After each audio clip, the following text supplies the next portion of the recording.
If there's one thing I hate the most, it's definitely running out of redstone in the middle of a construction, and mining it by hand is not pleasant at all. The plan is simple, get villagers and trade with the villagers. Wait, are you really gonna manually trade with the villagers for redstone? Well, here's the thing, most people get their redstone from stacking raid farms or witch farms, but the amount of redstone this farm give you is low compared to trading. I'll start by building a stacking raid farm, which is basically going to resolve all the emerald issues. I need a lot of glass, so I repaired my shovel and went in the desert to mine sand in the middle of the night. I couldn't sleep because my bed was somewhere around 50,000 blocks away in a cake biome. Back to our lands, I smelted and crafted the glass in different colors. Next on the item list is concrete, so I went to my dupe machine in the end and waited a bit. While I'm here, let me take the 3 stacks of the needed obsidian real quick.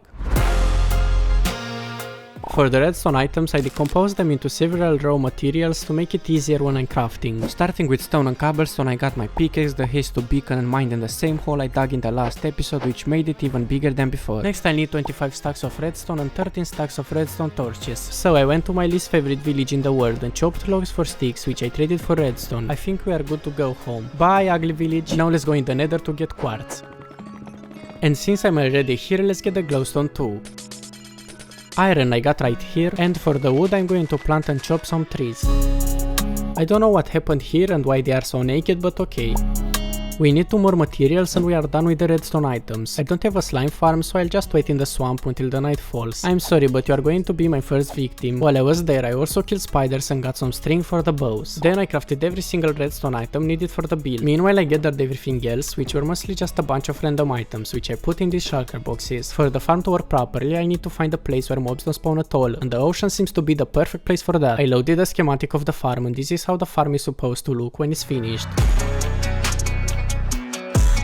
The storage system has implemented a shulker box loader in it, meaning that I'll need to build a shulker farm later. On the other side I have to build a killing chamber, which is basically a box full of lava with a portal in the middle. Now the most annoying part, bringing the villagers in their place. And I think that was the last thing on the list, let's see if it's working, but first I'll have to find a pillager outpost to get the bed omen effect. And I finally found it.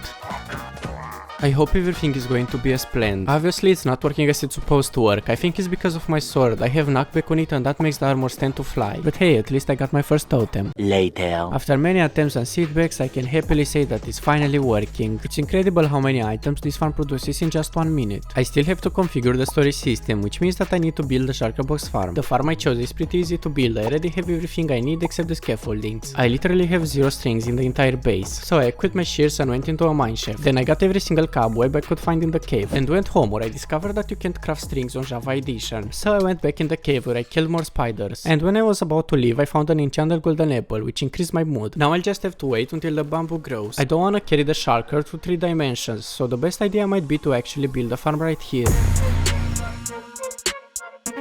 This farm was designed by Ending Credits and produces around 700 shulkers per hour, which is more than I'd ever need. Next I transported the shulker in the farm, and instantly after that it started to rain with shells. I stayed there until I filled the box and went right to the emerald farm, where I stayed AFK for 1 hour to see if everything is working properly. Everything was fine, so the next step is to build the actual redstone farm, which is basically going to be a trading hall that contains 300 villagers. I think the best idea might be to build it under the ground, and because I already have my brain connected to this place as the redstone supply village, I'm going to build the trading hall right here. So for the first step I'm going to clean the area, and probably after that I'll start to dig a giant hole in the ground.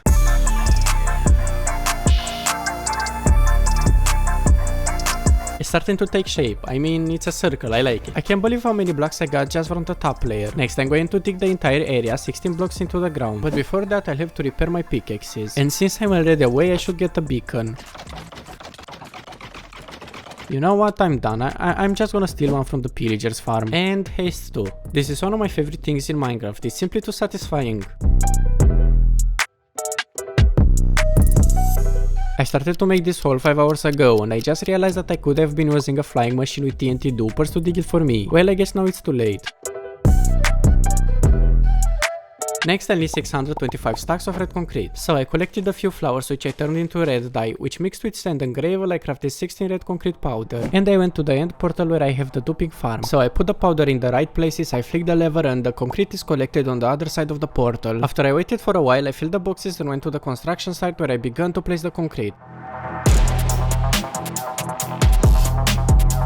In the middle I dug a hole which I filled with glass to create a nice effect.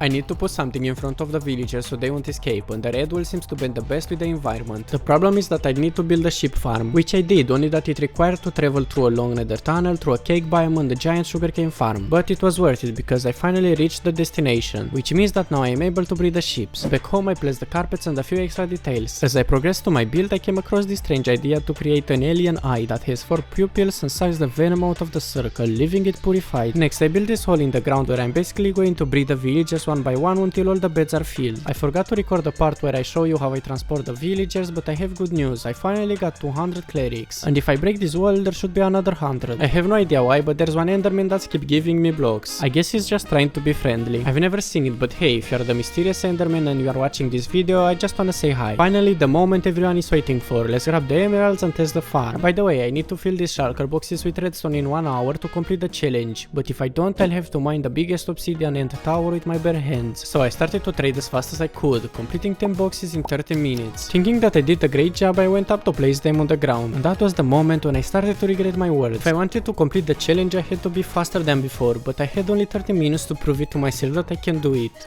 Really? 8 boxes left? Oh my god, I was not even close.